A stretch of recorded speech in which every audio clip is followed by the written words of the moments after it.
Mother's Day always smells like lilies and burnt coffee. That morning in Sacramento, California, I woke up before the sun, the way old habits never really leave you. My knees ached when I swung them off the bed, and the house creaked like it always did, reminding me it was older than most of the neighbors' kids. I stood in the kitchen, holding a chipped mug, staring at the last packet of instant oatmeal the church had dropped off on Thursday. Not fancy, not warm, but it kept me standing. I whispered a quiet thank you anyway. By 10 a.m., I'd changed into my best cardigan, the soft blue one I only wore on special days. Mother's Day counted, even if no one else seemed to remember why. That's when I heard it. Car engine too smooth for my street. I peered through the thin curtains and felt my chest tighten. A black Range Rover, polished like a showroom floor, rolled up in front of my little house like it had taken a wrong turn into the past. And then my son stepped out. Ethan Brooks. 41 years old. Tech investor. Millionaire. My only child. He looked good. Too good. Clean haircut, tailored jacket. That calm confidence people get when money stops being a worry. He smiled when he saw me at the door. "Hey, Mom." I hugged him, breathing in expensive cologne that didn't belong in my small living room. Behind him came his wife, Vanessa, heels clicking against my porch like punctuation marks. She kissed the air near my cheek. "Happy Mother's Day," she said, bright and sweet like a commercial. I led them inside, apologizing for the mess even though there wasn't any. Old habit again. Vanessa's eyes drifted around the room, over the faded couch, the second-hand rug, the cracked picture frame holding a photo of Ethan at 8 years old, smiling with 2 missing teeth. She smiled, but it didn't reach her eyes. We sat. Poured coffee. Cheap coffee. I noticed Vanessa didn't touch hers. Then Ethan cleared his throat. "So, Mom," he said casually, like he was asking about the weather, "you've been getting the $5,000 every month, right?" The room went quiet. Too quiet. I blinked once.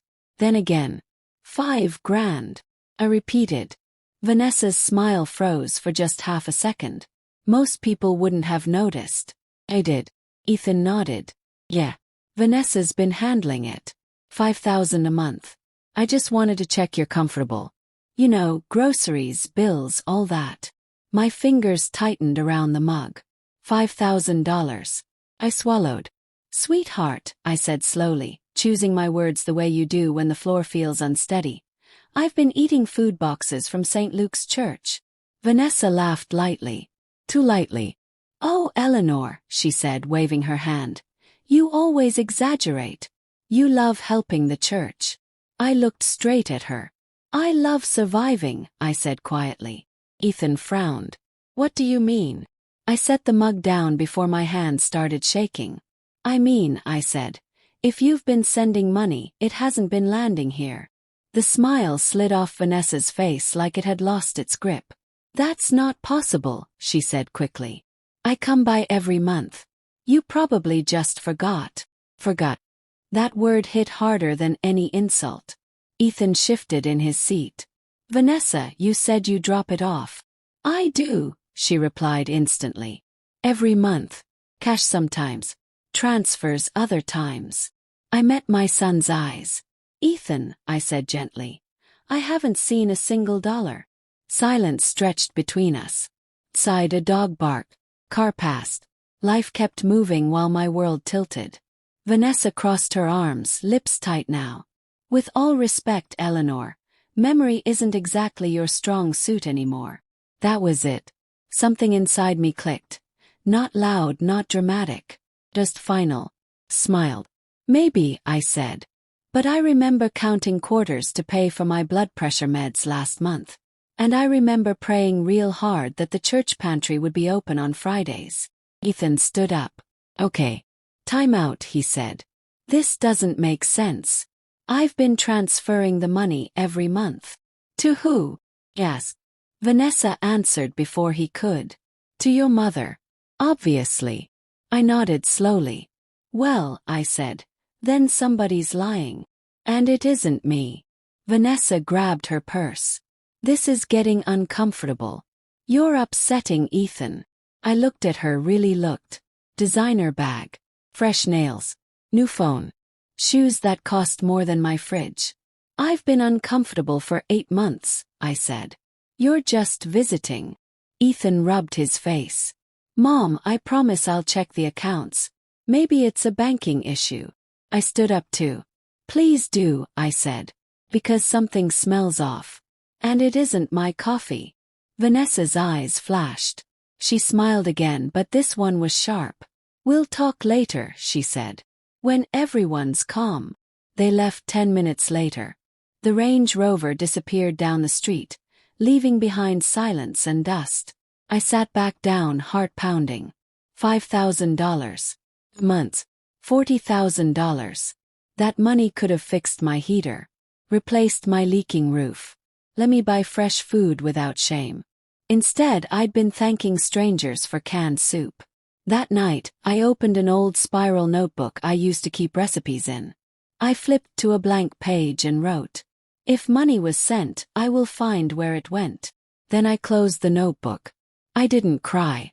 I didn't scream. I just knew one thing for sure. Vanessa had underestimated me. And that was her first mistake. The next morning, I woke up with that heavy feeling in my chest, the one that tells you sleep didn't do a damn thing. Sunlight crept through the blinds, landing on the wall where the paint had started to peel. I sat on the edge of the bed longer than usual, rubbing my hands together, trying to steady them. $40,000. I said it out loud this time. $40,000. It didn't sound real. Sounded like a lottery number. Or a lie so big it couldn't possibly belong to my life. But it did. I dressed slowly, choosing my brown coat, the one with the loose button. I almost didn't go. Almost told myself Ethan would handle it. Almost convinced myself this wasn't my mess to clean up. But then I remembered Vanessa's smile. That sharp one. And the way she'd said memory isn't exactly your strong suit anymore. Well. I grabbed my purse and headed for the bus stop. The bank sat on the corner of Maple and 6th, glassy and cold-looking, like it didn't care about anyone's problems. I'd been banking there since before Ethan had learned how to tie his shoes. Inside, everything smelled like carpet cleaner and money.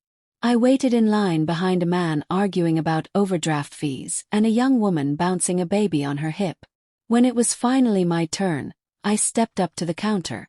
The teller was young. Early 20s maybe. Perfect eyebrows. Polite smile. "How can I help you today, ma'am?" "I need to check my account history," I said. "The last 8 months."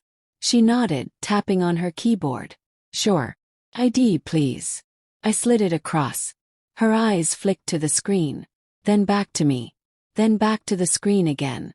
That's when my stomach dropped. "Is something wrong?" "Yes." She hesitated. Just a second too long. "No, ma'am," she said. "I just want to confirm. You're asking about incoming transfers." "Yes." Her fingers moved faster now. Blick, blick, bzz. I leaned forward. "Miss." She swallowed. "There haven't been any deposits over $200 since last year," she said carefully. The words landed like bricks. "So, nothing monthly?" "Yes." She shook her head. "No, ma'am." I gripped the counter. "Could you check under another name? Maybe a joint account?" He typed again. Then her eyebrows pulled together. "Oh," she said quietly. "Oh what?" "Yes." She turned the screen slightly so I could see. There it was. A recurring transfer. $5,000. Every month. But not to me. The account holder name made my vision blur. V. Brooks Consulting LLC. My daughter-in-law's company. I stared at it. Once. "That's not my account," I said. The teller nodded slowly. "No, ma'am. But the sender is listed as your son, Ethan Brooks." The room started to spin. "So," I whispered, "he sent the money." "Yes. But she received it." The teller didn't answer. She didn't have to. I stepped back from the counter like it might bite me. "Can I get copies?" "Yes." "Of everything?" She nodded immediately. "Of course." As the printer hummed, she glanced at me with something close to pity. I'm sorry, she said softly. I took the papers with shaking hands and folded them neatly into my purse. Thank you, I said. You've been very kind. She smiled sadly. I walked out of the bank into the bright California sun and stood there for a moment, breathing like I'd just run a marathon. Vanessa hadn't forgotten. She hadn't mixed things up. She'd rerouted my money. Every single month. On the bus ride home, I watched my reflection in the window. I looked old, tired, but my eyes were sharp. Too sharp for someone Vanessa thought she could play. I didn't call Ethan right away. I didn't scream. I didn't cry. I went home and laid the papers out on my kitchen table, smoothing them like they were fragile. 8 transfers. Lies. I pulled out my old notebook again and wrote, "Proof exists." Then, underneath, "Do not confront yet." I'd raised a son who jumped before looking. If I went to Ethan now, he'd explode, accuse, fight. Vanessa would spin it. Well, I needed more. That afternoon, my neighbor Marjorie knocked on my door with a loaf of banana bread. "Church bake-off leftovers," she said. "Figured you'd like it." I almost laughed at the timing. We sat at the table, and I poured us both some tea. "You look pale," she said. "Everything okay?" I hesitated. Then I decided, why not? "Marjorie," I said, "how much do you know about shell companies?" Her eyebrows shot up. "Well, that's a new one." Turns out Marjorie's late husband had been an accountant. 2 hours later, she'd circled the company name on the paper. V. Brooks Consulting, she read. Registered 2 years ago. 2 years? Yes. She nodded. Right around the time Ethan's startup took off. My hands clenched. So this wasn't sudden. "Nope," she said. "Looks planned." Planned. That word sat heavy between us. Marjorie leaned back. "You thinking what I'm thinking?" "That she's been skimming," I said. And I was the easiest blind spot. Marjorie sighed. "Honey, people do ugly things when money gets involved." After she left, I sat alone in the quiet house, staring at the walls that had seen every stage of my life. I remembered working double shifts when Ethan was little, selling my wedding ring to cover his tuition, skipping meals so he wouldn't notice the fridge was empty. Now I was the one surviving on charity. I laughed then, a short, humorless laugh. "Well," I said aloud, "guess it's my turn to learn a new trick." That evening Ethan called. "Mom," he said, voice tight. "I checked the accounts." "I know," I replied calmly. Silence. "You know," he said. "Yes," I said. "I went to the bank." Another pause. Longer this time. Vanessa said. "I saw the transfers, Ethan." His breath hitched. "To her company." "Eleanor," he started. "Don't," I said gently. "Not yet." There was something in my voice that made him stop. "I'm not accusing," I continued. "I'm observing." He swallowed. "I'm coming over tomorrow." "Good," I said. "Bring Vanessa." He hesitated. "Why?" "Because," I said, "I have a few questions. And I want answers from the source." He didn't argue.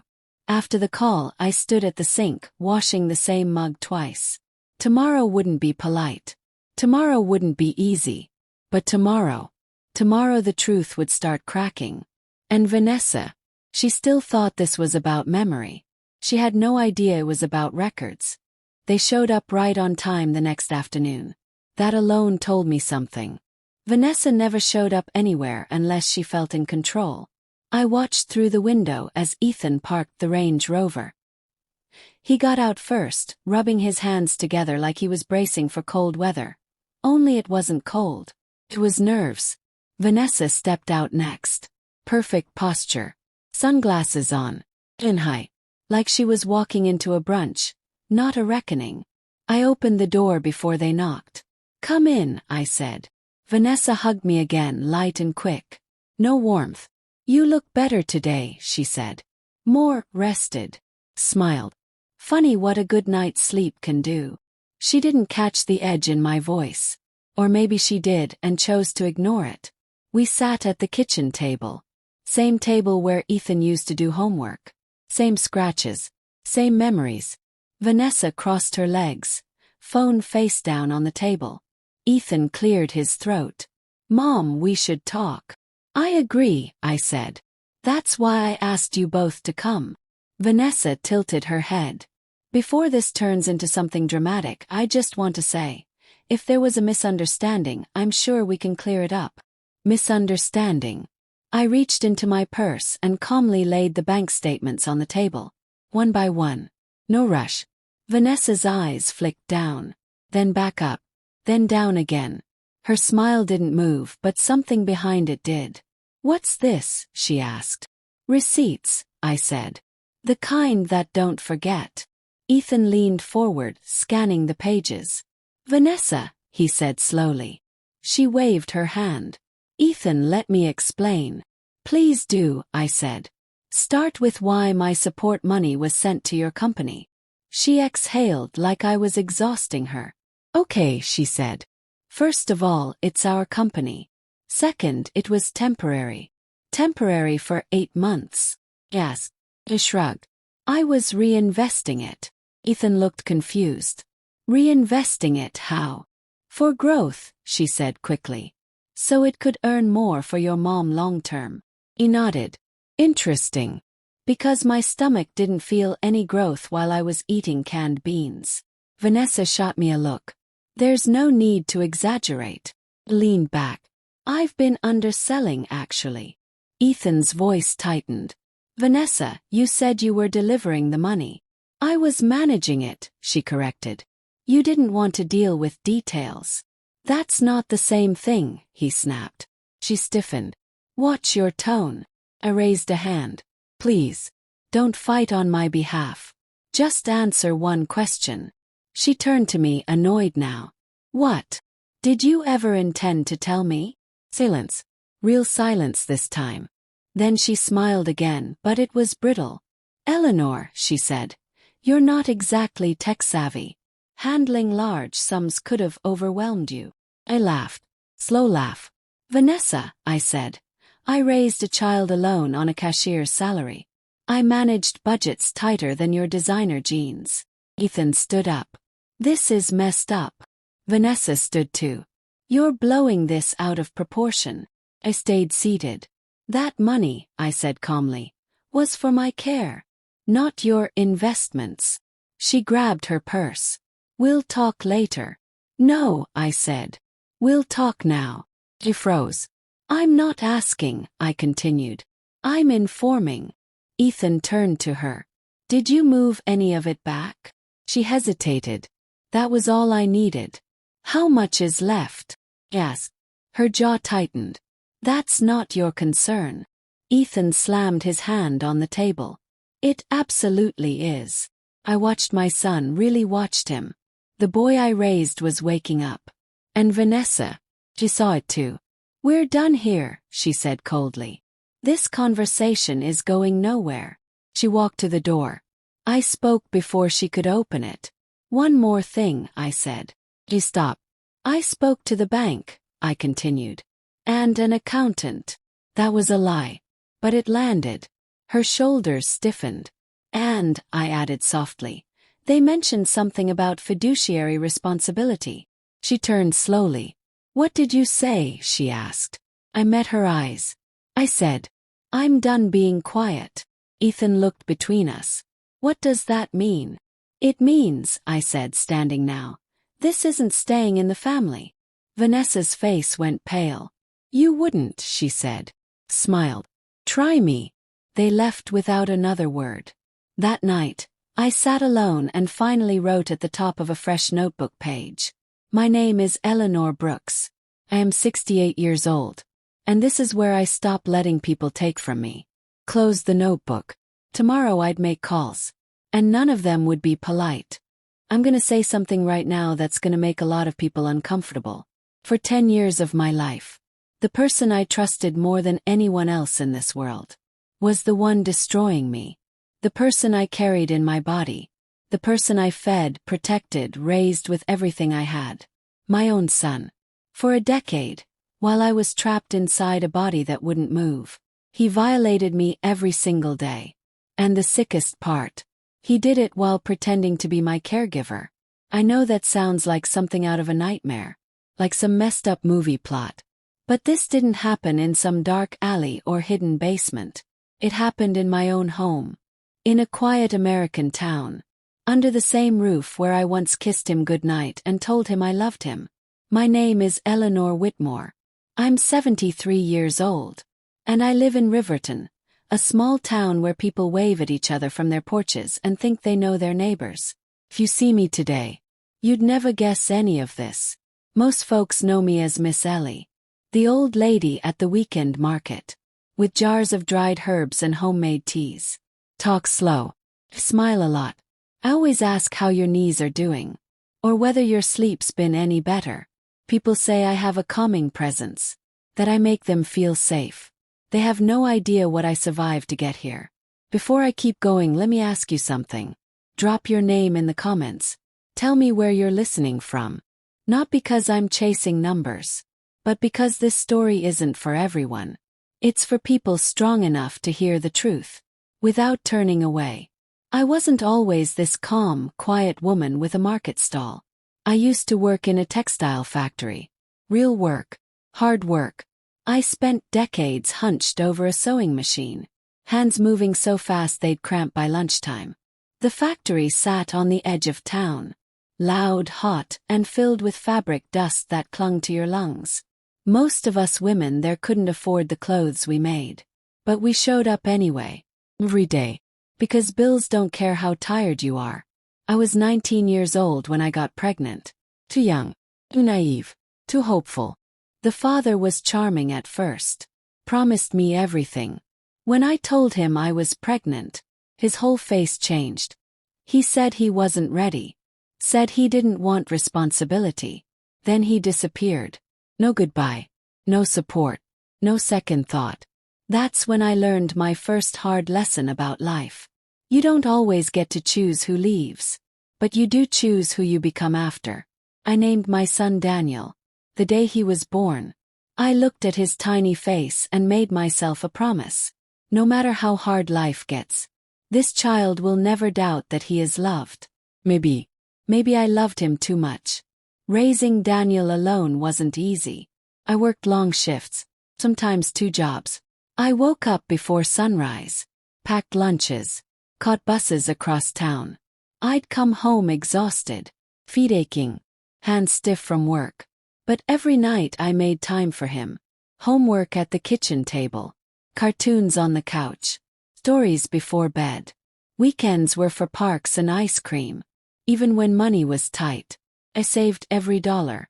School supplies, shoes when his feet grew, winter jackets before the cold hit. I didn't date, didn't go out. My world became one thing. Daniel. My own childhood hadn't been warm. My mother passed when I was young. My father was distant, not cruel, just emotionally unavailable. I grew up without affection. So when I became a mother, I went the opposite direction. Hugged too much, protected too fiercely. I wanted Daniel to grow up knowing he mattered. Looking back now, I wonder if that love crossed into indulgence. In school, Daniel was average. Not a troublemaker, not a star student. Teachers described him as quiet, polite, well-behaved. Parent-teacher meetings were always the same. He keeps to himself, very respectful, no concerns. I believed them. I believed I was doing everything right. For most of his childhood, Daniel was affectionate. He helped around the house, took out the trash, mowed the lawn. He told me he loved me, said when he grew up, he'd take care of me, the way I took care of him. Those words kept me going on days. When my body felt like it was breaking down, I dreamed of a future where life slowed down for both of us. Had no idea what was quietly growing inside him. The change didn't happen overnight. Never does. Daniel turned 18, and something shifted. First it was subtle. The way his eyes followed me a little too long. If I walked from the bathroom to my bedroom, wrapped in a towel, I'd feel it. That uncomfortable awareness of being watched. When I turned around, he'd suddenly look away.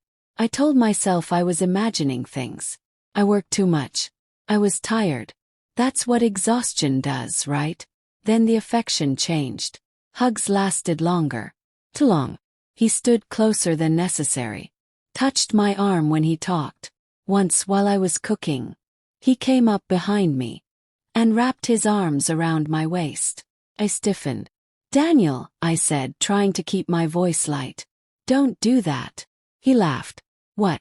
I can't hug my own mom." That sentence shut me down. Because how do you argue with that? Without sounding crazy. That was how it started. Not with violence. Not with threats. With confusion. With doubt. With me questioning my own instincts. And that was only the beginning. After Daniel turned 18, the house didn't feel the same anymore. Nothing obvious changed. No slammed doors. No shouting. That's what made it harder to explain. It was the air. The tension. Like walking into a room right after an argument. Even when no words were spoken, I started catching myself planning my movements. If I needed to shower, I waited until I knew he was out. If I changed clothes, I locked the bathroom door. Even though we'd never locked doors from each other before. I hated myself for it. This was my son. Child I raised. Why did I feel like this? One evening I came home late from work. My back was killing me. My hands were numb. Daniel was sitting on the couch. TV on, lights low. "You look exhausted," he said. "Sit down. I'll rub your shoulders." I hesitated. Then I told myself I was being ridiculous. He was right. I was exhausted. First it felt normal. His hands pressed into my shoulders. Slow, steady. Then they moved. Down my arms. Across my upper back. Too slow. Too deliberate. My body tensed. "That's enough," I said. He stopped instantly. Pulled his hands back like he'd been burned. "Wow," he laughed. "You're really overthinking things." The way he said it, calm, amused, made me feel embarrassed. Like I had crossed a line. That became the pattern. Something uncomfortable would happen. I'd react. And he'd flip it. "You're stressed. You're tired. You're imagining stuff." He never raised his voice. Never got angry. He stayed calm. Which somehow made me feel crazier. He stopped knocking. Just walked into my room whenever he felt like it. If I was changing, he didn't turn around right away. He'd talk. About his day. About nothing important. I'd pull clothes over myself. Heart pounding. "Can you knock?" I finally said once. He looked offended. "This is my house too." And technically, he wasn't wrong. The guilt ate at me. I raised him to feel comfortable in his own home. Now I was treating him like a stranger. Or worse, like a threat. I didn't want to be that kind of mother. So I swallowed my instincts. Again. Then came the night that still makes my chest tighten. It was raining hard. Thunder shaking the windows. Daniel came into my room after midnight. Said he had a nightmare. Said he was scared. He stood there in the doorway, looking smaller than usual. For a second, I saw my little boy again. The one who used to crawl into my bed when storms scared him. "Just for tonight," he said. "I won't sleep." I hesitated. Then I nodded. I don't remember falling asleep. But I remember waking up. His body was pressed against mine. Too close. His arm across my waist. His hand resting on my thigh. Froze. Didn't breathe. Didn't move. I whispered his name. No response. I pushed his arm away. He rolled over like he was dead asleep. The rest of the night, I stared at the ceiling. In the morning, I brought it up. Tried to sound calm. Tried not to accuse. He looked genuinely confused. "What are you talking about? That never happened." He said it so confidently. I started doubting myself. Maybe I dreamed it. Maybe my body filled in blanks. He added one more thing. The thing that sealed it. "You've been working too hard, Mom. Stress messes with your head." I apologized. I still hate myself for that. After that, I stopped sleeping well. I lost weight. My hands shook sometimes for no reason. At work, my vision blurred. Blamed age. Overwork. Anything but the truth. Daniel started touching more casually. Hand on my lower back. Fingers brushing my arm. Standing too close. Always subtle. Always deniable. And every time I pulled away, he looked hurt. Like I was rejecting him. I thought about asking for help. But help from who? Friends would say I was imagining things. Co-workers would think I was sick. And how do you even say it out loud? My son makes me uncomfortable. That sentence alone sounded insane. The night before everything collapsed, we argued. Not loudly. But it was real. I told him I needed space. That boundaries mattered. He stared at me for a long time. Then he smiled. "I'd do anything for you, Mom," he said. "You know that, right?" Something in his tone made my stomach drop. It didn't sound loving. It sounded possessive. The next morning, I woke up early, sat at my sewing machine, focused on my work, trying to feel normal. Then the pain hit. Sharp, violent, like lightning through my head. My vision tilted. The room spun. I tried to stand. My left side collapsed. The last thing I remember was Daniel's footsteps running toward me, and his voice saying, "Don't worry, Mom. I've got you."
I learned something new that week. When money gets involved, people don't just pick sides. They pick comfort. It started with a phone call from my sister-in-law, Carol. She hadn't called me in months. "Eleanor," she said, voice syrupy. "I hear there's drama." Drama. That word always shows up when someone doesn't want to say the truth. I'm handling a financial issue, I replied. Well, Carol said, Vanessa is just devastated. She says you've gone nuclear over a misunderstanding. Closed my eyes. Carol, $40,000 doesn't misunderstand itself. She sighed. You know how young people are with money. Vanessa was 43. Young, said. She's old enough to know theft. Carol gasped. That's a strong word. So is hungry, I replied. I was. There was silence on the line. Then she cleared her throat. You don't want to destroy your son's marriage. Hung up. No goodbye. By Friday the rumors were everywhere. Church, grocery store, even the bus stop. People looked at me differently. Some with sympathy. Some with curiosity. Some with that look that says she's causing trouble. Marjorie noticed too. They're whispering, she said, handing me my mail. Let them, I replied. But it still hurt.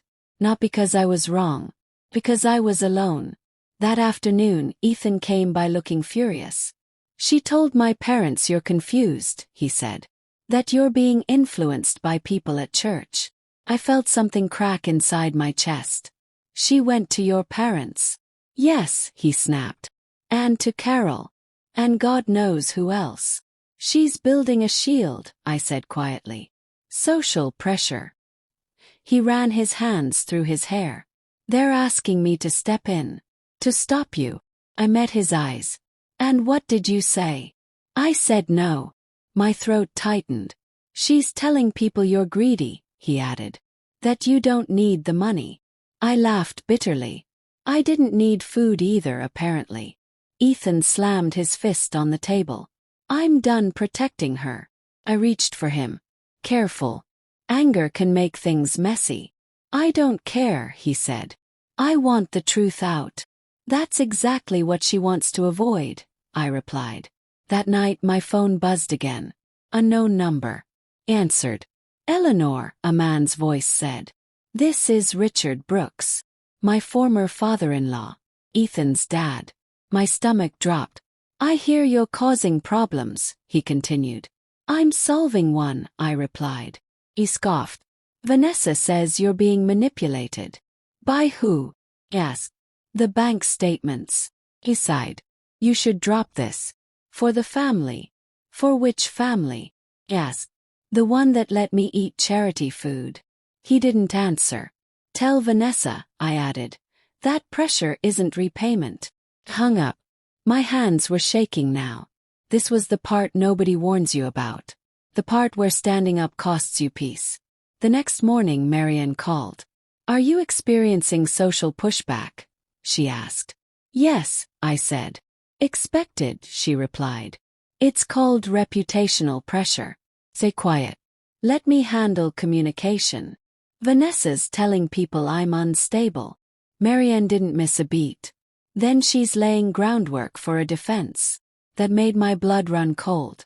A defense for what? Asked. Intent, she said. She's trying to paint herself as a caretaker. I sat down heavily. What do? We document, Marianne replied. Everything. That afternoon, a woman from church pulled me aside. I don't want to get involved, she whispered. But I saw Vanessa donate a large amount last month. My heart thumped. How large? 10,000. Closed my eyes. Blood money. She said it was for community goodwill, the woman added. Course she did. I thanked her and walked home slowly. Vanessa wasn't just hiding money. She was buying silence. That night, Ethan sat across from me, defeated. She's offering me half the money back if I convince you to stop, he said. I didn't react. That's blackmail, I said. She says she's protecting everyone. No, I replied. She's protecting herself. He looked at me, eyes red. What if this ruins everything? I reached across the table and held his face in my hands. Then it needed to be ruined, I said softly. Because it was built on a lie. He nodded. Slowly. I'm with you, he said. And in that moment I knew. No matter how loud the lies got, the truth finally had backup. The deadline was Monday at 5 p.m. Marianne had been clear. Full repayment or formal escalation. No extensions. No emotional appeals. No family negotiations. Just facts. I circled the date on my calendar like it was a court appearance. Because in a way it was. Monday morning came in quiet. Too quiet. I made toast I didn't eat and coffee that went cold. Every sound felt louder than it should have been. The tick of the clock, the hum of the fridge, the creak of the floor when I moved. At 10 a.m., Ethan texted. Ethan, she says she's almost there. Ethan, please don't move forward yet. I stared at the screen. Then replied. Me. Almost isn't a number. By noon, the rumors reached a new level. A woman from church stopped me outside the pantry line. I heard Vanessa's being audited, she whispered. He nodded. She should be. Another voice chimed in. They say you're trying to take everything from her. I smiled politely. I'm trying to get back what was already mine. The truth was spreading. Slowly. Messily. But spreading. 2:30 my phone rang. Vanessa. I let it go to voicemail. Then again. Then a text. Vanessa, you're forcing my hand. Vanessa, this will hurt Ethan. I forwarded everything to Marianne. Then I waited. At 4:45 Ethan arrived pale. She moved money, he said breathlessly. My heart jumped. To where? Another account, he replied. Offshore. Cayman Islands. Closed my eyes. That was it. That was the line. She told me it was temporary, he added weakly. I opened them and looked straight at him. Ethan, I said calmly. That's called concealment. His face crumpled. At 5:01 p.m. Marianne called. She missed the deadline, she said. And we just received confirmation of attempted asset shielding. I sat down. What does that mean? Yes. It means she escalated, Marianne replied. So now we do too. The next morning it hit. A knock at my door. 2 people. 1 man in a suit. 1 woman holding a folder. Eleanor Brooks? The man asked. Yes. We're with the County Financial Crimes Unit. Vanessa had underestimated how fast things move once the system wakes up. They asked questions. Took copies. Thanked me for my cooperation. Word travels fast in small communities. By noon everyone knew. Ethan called me from his car, voice breaking. They froze her accounts, he said. I didn't celebrate. I didn't smile. I'm sorry, I said. For what? He asked. For the woman you thought you married. That evening I checked my bank account again. Another deposit. $10,000. Still not everything. But now it wasn't about the money anymore. It was about the record. That night Vanessa sent one last message. You've ruined me. I hope you can live with that. I read it twice. Then deleted it. Because ruin isn't when consequences arrive. Ruin is when you think you're untouchable. And find out you're not. After the accounts were frozen, everything slowed down. Not in a peaceful way. In that eerie waiting for the other shoe to drop kind of way. Vanessa disappeared. No calls. No emails. No text. For the first time since this started, she went completely quiet. And that scared Ethan more than the yelling ever had. She hasn't come home, he told me one evening, voice hollow. She took a bag and left. I sat across from him, hands folded. That doesn't surprise me. She's probably talking to lawyers, he said. Or running, I replied gently. He flinched. The investigation moved fast after that. A forensic accountant contacted Marianne. Bank records were pulled. Transaction paths mapped out like spiderwebs. Money didn't just move once. Hop. Account to account. Country to country. Every hop left a footprint. Marianne explained it to me over the phone. People think money disappears, she said. It doesn't. It leaves breadcrumbs. Vanessa had left a whole bakery. 2 days later, Ethan showed up with red eyes and a wrinkled jacket. She emptied the joint savings, he said quietly. My stomach dropped. When? The night before the freeze, he replied. She took everything. Closed my eyes. That was her mistake, I said. He looked at me. How? Because now it's not just about me, I replied. Now it's about you too. He sank into the chair. I feel stupid. I reached across the table. You feel betrayed. There's a difference. That afternoon I got a call from an unknown number. Answered. Eleanor, Vanessa's voice said. Trained. Why are you calling me? Asked. I need you to tell them to stop, she said quickly. I'll give the money back. All of it. Asked. Yes. When? Pressed. Soon. I exhaled slowly. Vanessa, you already had that chance. Her voice cracked. I was scared. You were comfortable, I replied. Until you weren't. Silence. I never meant to hurt you, she whispered. That's what people say when hurting someone stops benefiting them, I said. She started crying. Real crying this time. But it was too late. Talk to your lawyer, I said. Don't call me again. Hung up. My hands were shaking, but my voice hadn't. That evening Marianne called with news. They've classified this as intentional concealment and misappropriation, she said. Charges are being prepared. I leaned back in my chair. Criminal? Asked. Yes, she said. And civil. Closed my eyes. Not because I felt guilty. Because I felt tired. Ethan came by later that night. She left a note, he said, placing it on the table. It was short. I did what I had to do. I hope one day you understand. I pushed it back toward him. That's not an explanation, I said. That's an excuse. He nodded slowly. She thought silence would protect her, he said. I looked at the note. No, I replied. She thought you'd protect her. Before bed I checked my account again. Another deposit. $12,500. The total was getting closer. But the damage. That was already paid in full. That night I wrote in my notebook. Running is an admission. Then I turned off the light. Because tomorrow wouldn't be quiet. The letter arrived on a Wednesday. Thick envelope. Official seal. My name typed clean across the front like it belonged there. I didn't open it right away. I set it on the kitchen table and stared at it for a full minute, listening to the clock tick like it was counting something important. Then I opened it. Notice of formal charges filed. My hands went still. Marianne had warned me this was coming, but warnings don't soften reality. They just tell you not to be surprised. Vanessa Brooks was being charged with elder financial exploitation, fraud, and intentional concealment of assets. Civil and criminal. This wasn't a family argument anymore. This was the state stepping in. Ethan arrived an hour later. He didn't knock. He just walked in and sat down like the weight in his chest had finally crushed him. They filed, he said quietly. Yes, I replied. They did.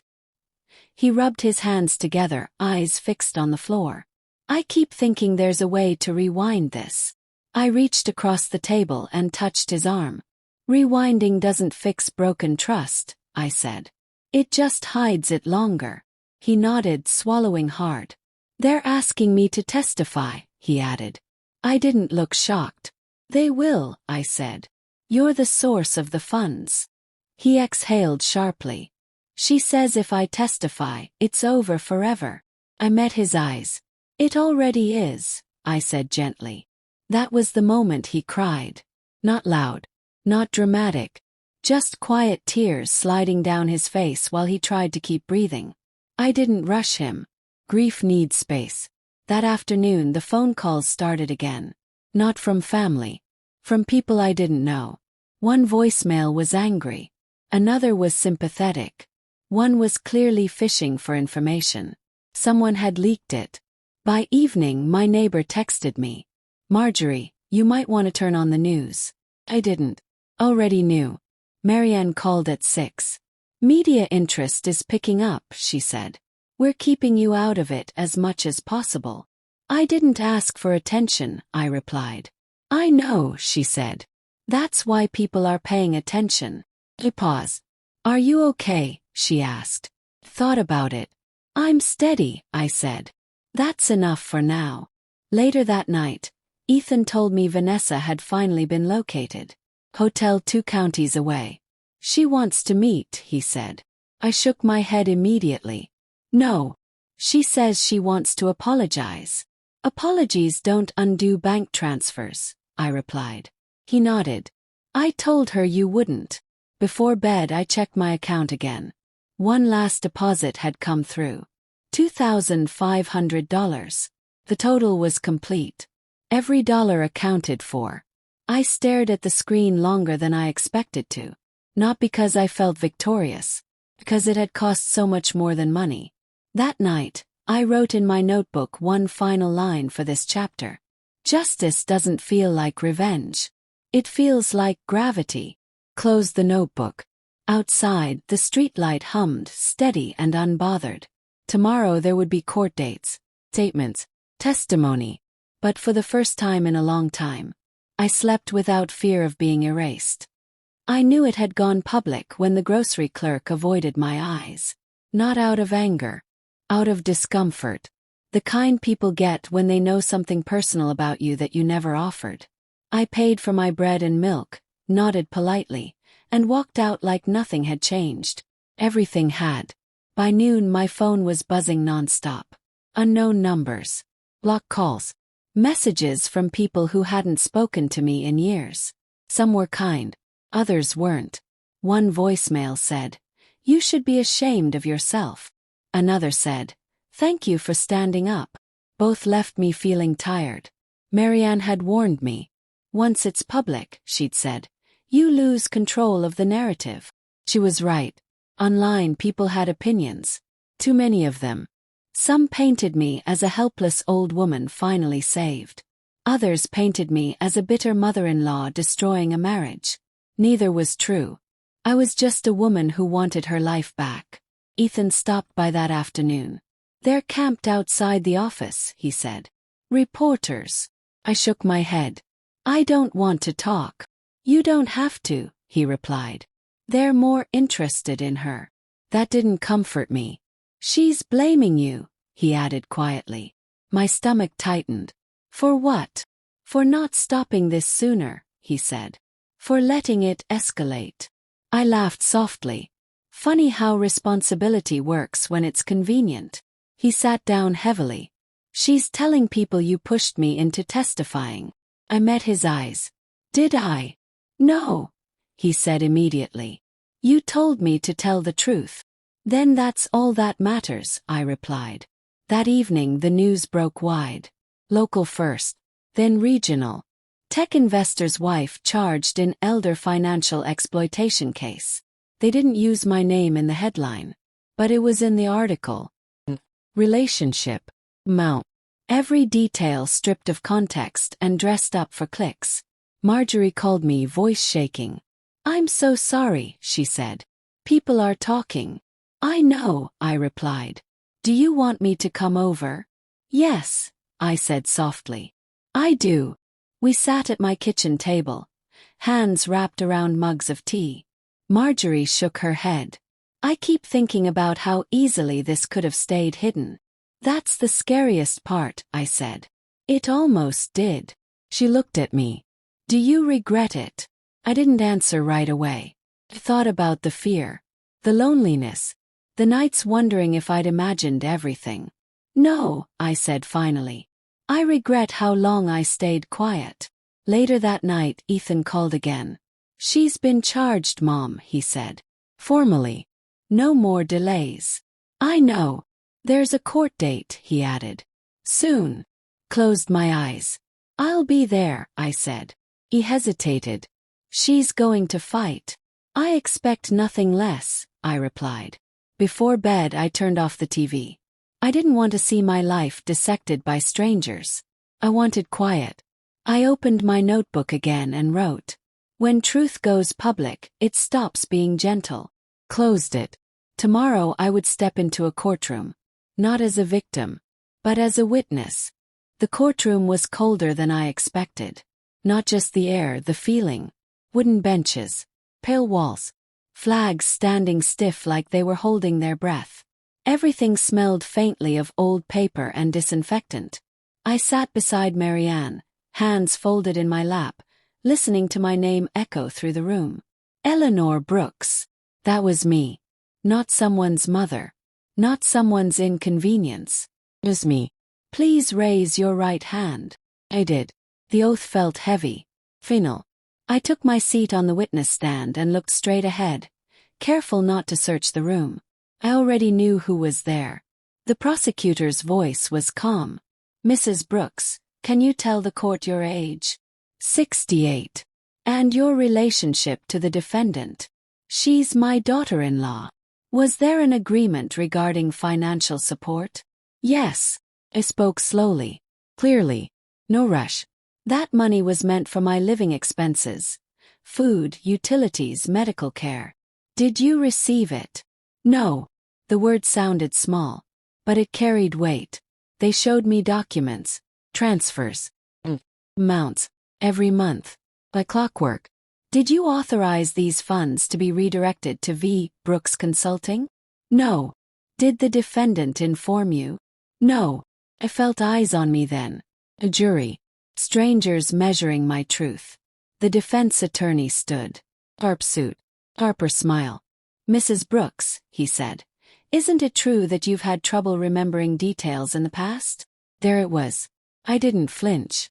I remember being hungry, I replied. I remember counting pills. And I remember asking where the money was. He smiled thinly. But you don't use online banking, correct? No. So you wouldn't know where funds were invested. They weren't invested, I said calmly. They were taken. A murmur ran through the room. The judge called for order. They asked about the church pantry, about the food boxes, about the heater that never got fixed. I answered honestly. I didn't cry. I didn't need to. The truth didn't require tears. Then it was over. I stepped down, legs shaking just a little. Marianne squeezed my hand. You did great, she whispered. I finally allowed myself to look across the room. Vanessa sat at the defense table. She didn't meet my eyes. Not once. During recess, Ethan found me in the hallway. You were incredible, he said softly. I shook my head. I was just honest. That's more powerful than anything, he replied. That afternoon, another witness took the stand. The forensic accountant. Graph. Clean lines connecting messy truths. Money moved with intention. Planning. Purpose. There was no confusion in those numbers. As court adjourned for the day, I walked out into the sunlight, blinking like I'd been underwater. Reporters shouted questions. Kept walking. Because today wasn't about statements. It was about survival. That night I wrote in my notebook. I spoke. And the room listened. Tomorrow Vanessa would testify. And that would change everything. The courtroom felt different that morning. Tighter. Quieter. Like everyone knew something was about to snap. Vanessa walked in wearing a gray blazer and minimal makeup. No heels. No designer bag. She looked smaller. Not helpless. Just stripped of armor. She avoided my side of the room as she took the stand. Please state your name for the record, the clerk said. Vanessa Brooks, she replied. Her voice was steady. Too steady. The defense attorney began gently. Mrs. Brooks, can you explain the purpose of V. Brooks Consulting? It was a financial management company, she said. I handled investments. For family members. Yes. He nodded. Including Eleanor Brooks. Yes. I felt a ripple move through the courtroom.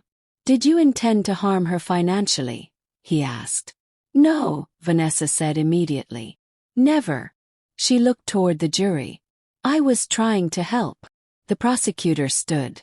Mrs. Brooks, she said, how many times did you inform Eleanor Brooks that her funds were being redirected? Vanessa hesitated. I believed my husband would explain. So you didn't tell her, the prosecutor clarified. I didn't think it was necessary, Vanessa replied. Isn't it true, the prosecutor continued, that you told Ethan Brooks you were delivering the money in cash? Vanessa shifted. I might have said that early on. Might have? The prosecutor asked. I don't recall exactly. The room went very still. The prosecutor clicked a remote. An email appeared on the screen. From Vanessa Brooks. To Ethan Brooks. Subject: Mom's support handled. Is this your email? The prosecutor asked. Yes. And handled meant what? Vanessa swallowed. That I was managing the funds. For your company, the prosecutor said. Correct. Yes. So when Eleanor Brooks went without heat, you were aware? I didn't know the extent. But you knew she wasn't receiving the money directly. Vanessa didn't answer. The judge leaned forward. Answer the question. Yes, Vanessa said quietly. Then came the offshore account. The prosecutor's voice sharpened. Why did you move funds to an overseas account after receiving a legal notice? Vanessa's face drained of color. I panicked. So you attempted to hide assets? No, I was protecting them. From whom? The prosecutor asked. Vanessa's mouth opened, then closed. The defense attorney stood quickly. Objection. Argumentative. Overruled, the judge said. Vanessa's hands were shaking now. From losing everything, she whispered. The prosecutor nodded. Including what didn't belong to you. When cross-examination ended, Vanessa looked exhausted, deflated. She stepped down from the stand without looking at Ethan. He watched her go like he was watching a stranger. During the break, Ethan sat beside me. She lied, he whispered. He nodded. She told half-truths. That's worse, he said. Yes, I replied.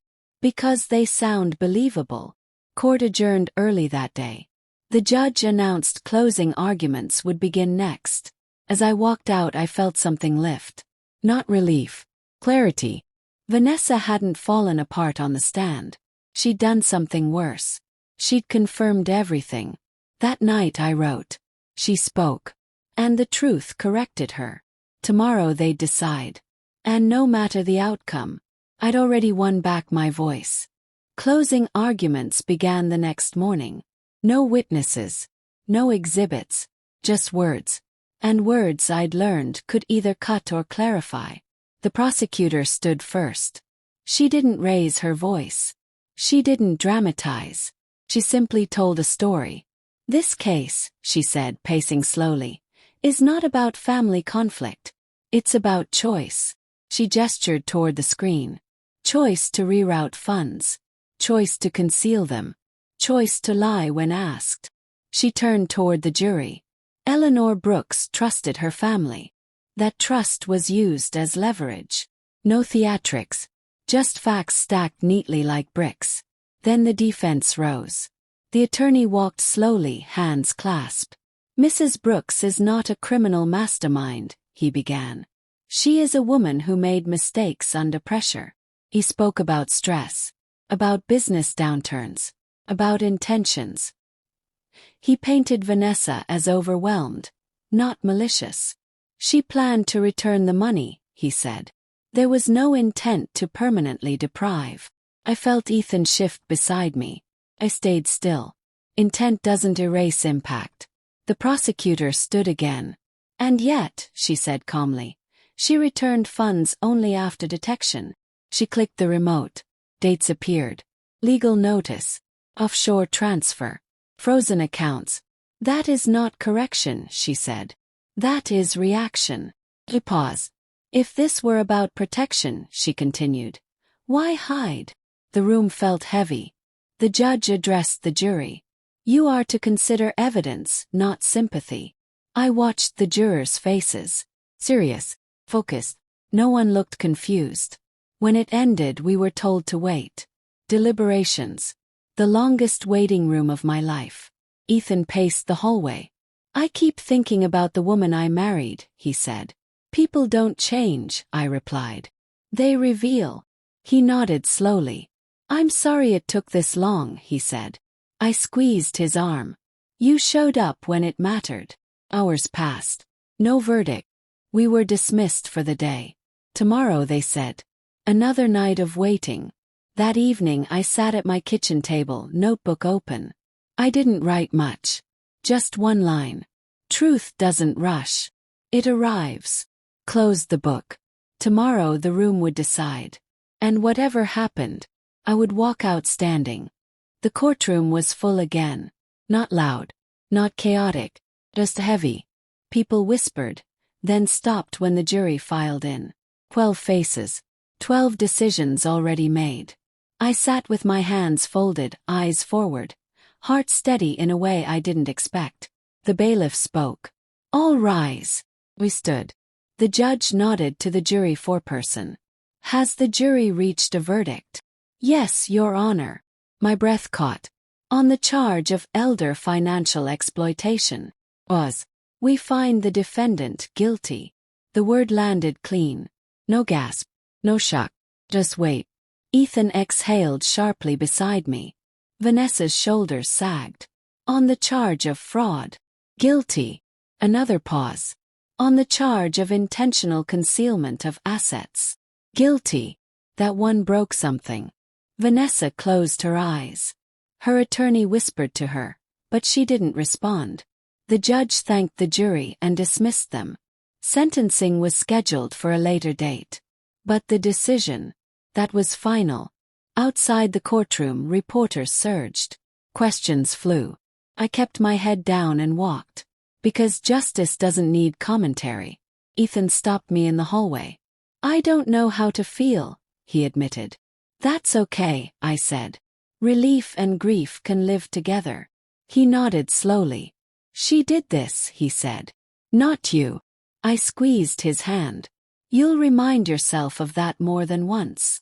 That night my house felt different. Quieter. Safer. I sat in my favorite chair and stared at the wall where the afternoon light used to fall. For months I'd been surviving. Now, I was breathing. I opened my notebook one last time for the night and wrote. The verdict wasn't revenge. It was acknowledgement. Closed it. Tomorrow there would be consequences. But tonight, I slept knowing the truth had been heard. Sentencing day felt heavier than the verdict. The verdict had been about truth. This was about outcome. I wore the same blue cardigan I'd worn on Mother's Day. The day all of this cracked open. Not for symbolism. Just because it felt right to close the circle. The courtroom filled slowly. No reporters this time. Just lawyers, clerks, and the people who had to be there. Vanessa entered in a plain dress, no jewelry, no confidence left to perform. She looked smaller than I remembered. Not pitiful, just human. The judge began by reviewing the charges. His voice was steady, measured. He spoke about trust, about vulnerability, about responsibility when money is placed in someone's care. This court does not take lightly the exploitation of an elderly individual, he said. Vanessa stared straight ahead. Marianne spoke next. She didn't ask for revenge. She asked for accountability. For restitution already made to be recognized. For safeguards to prevent this from happening again. Then the defense asked for leniency. They spoke about stress, about pressure, about lessons learned. I listened. I didn't agree, but I listened. The judge turned to Vanessa. Do you wish to make a statement? She stood slowly. Her hands were shaking. I never meant for it to go this far, she said. Her voice cracked. I thought I could fix it before anyone noticed. Closed my eyes. That was the truth she'd never said out loud. The judge nodded once. Intent does not erase harm, he said. Then he delivered the sentence. 18 months suspended with probation. Mandatory financial ethics counseling. Permanent restitution record.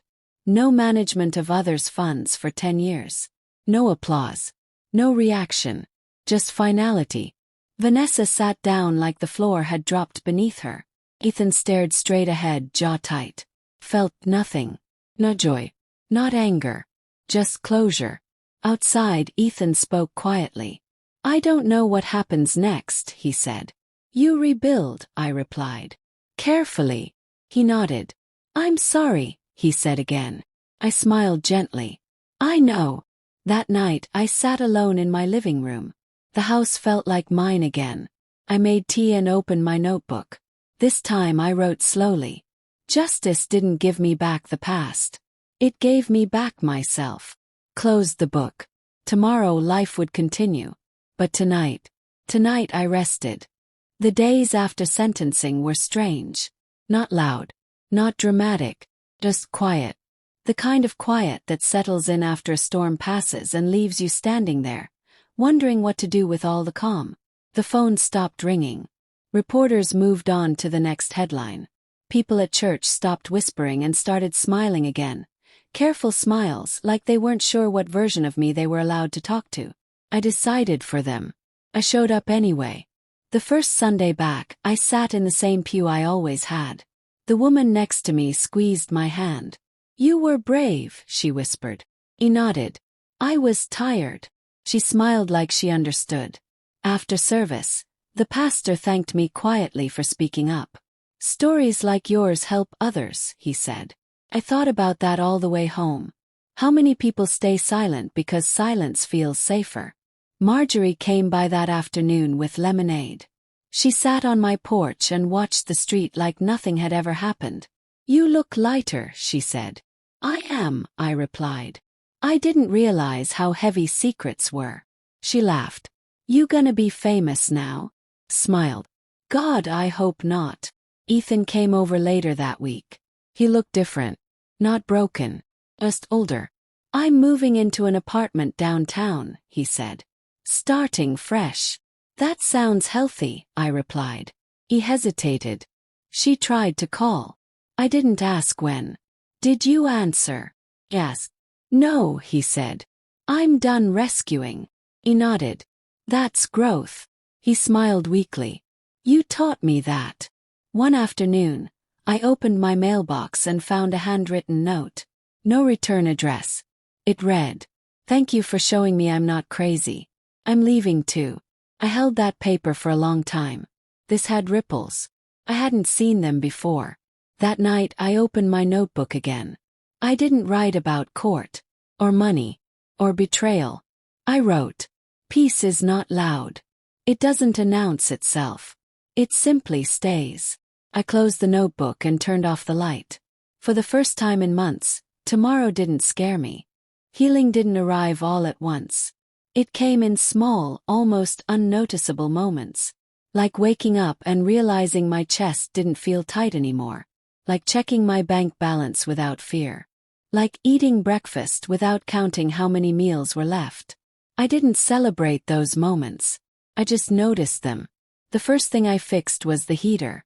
A man from a local service company came by, looked at the old unit, and shook his head. "You've been toughing it out," he said. "I have," I replied. When warm air finally filled the house, I sat on the couch and cried. Not because I was cold before. Because I didn't have to be anymore. I started cooking again. Real food. Fresh vegetables. Soup from scratch. Bread that filled the house with warmth instead of shame. One afternoon, I caught myself humming while stirring a pot. I stopped and laughed. "So this is what normal feels like," I said out loud. Ethan visited often. Not out of guilt. Out of choice. We talked about ordinary things, work, movies, books he wanted to read but never made time for. One evening, he looked around the kitchen and said, "It feels like home again." I nodded.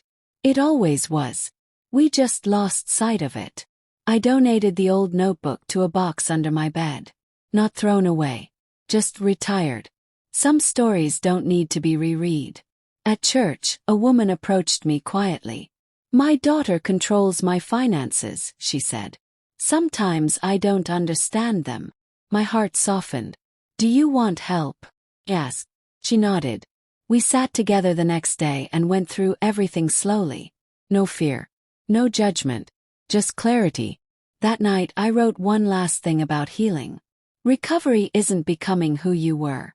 It's becoming who you should have been all along. I slept deeply. Not exhausted. Rested. New beginnings don't announce themselves. They don't knock. They don't ask permission. They just show up quietly and wait for you to notice. Mine started with a small decision. I bought a plant. Nothing fancy. Just a green fern from the hardware store down the street. the kind that needs light, water, and a little attention. I named it Grace, because that's what I was learning to give myself. I started taking walks in the mornings. Same neighborhood, same cracked sidewalks, but everything looked different. Not brighter, clearer. I noticed things I'd ignored for years. The way sunlight hit the houses, the sound of kids laughing down the block, the smell of coffee drifting from someone's open window. Life had been happening even when I was barely surviving. Now I was part of it again. Ethan came by one afternoon with a grin on his face. I got approved for a new project, he said. Something smaller, more meaningful. That's good, I replied. Success should feel like breathing, not drowning. He laughed. You're wiser than any podcast. Smiled. Hard-earned wisdom comes with scars. One evening we sat on the porch as the sky turned orange. Do you ever think about her? He asked carefully. Yes, I said honestly. And, he pressed. I think about who I was when I trusted her, I replied. And I forgive that version of myself. He nodded slowly. I'm still working on that. You will, I said. Healing isn't linear. I joined a small community group. Not therapy, not church. Just people. We shared stories, meals, laughter. I didn't lead. I didn't hide. I just showed up. That felt like enough. One afternoon a letter arrived. From the county. Confirmation that all restitution records were finalized. Case closed. I held the paper for a moment. Then recycled it. Because my future didn't need a filing cabinet. That night I wrote. Freedom isn't loud. It's waking up and choosing your life. Closed the notebook. Tomorrow I'd wake up and do it again. Time did what nothing else could. It softened the sharp edges. Not by erasing what happened, but by teaching me how to carry it without bleeding. Months passed. Then a year. The story stopped feeling like something that happened to me and started feeling like something I walked through. There's a difference. My days became ordinary in the best way. Morning coffee by the window. Watering Grace. Walking the same streets with no fear of what might be waiting at the end. I learned that peace isn't about forgetting. It's about remembering without pain. Ethan came over on my birthday. We didn't talk about court. We didn't talk about money. We talked about recipes, travel dreams, and a book we were both reading. At one point he looked at me and said, "You're stronger than you know." Smiled. I didn't get strong. I got honest. Sometimes I think about Vanessa. Not with anger. Not with satisfaction. Just awareness. Consequences don't always look like punishment. Sometimes they look like distance. And that's okay. I keep one thing from that time. Not the documents. Not the letters. Just a single sentence written on the first page of my notebook. You are allowed to take up space. I read it when I need reminding. If someone asked me what I learned, I'd tell them this. Silence protects nothing worth saving. Truth doesn't destroy families, lies do. And it is never too late to choose yourself. As I sit here now, the sun setting softly outside my window, I feel something steady. Not happiness. Something better. And that is enough.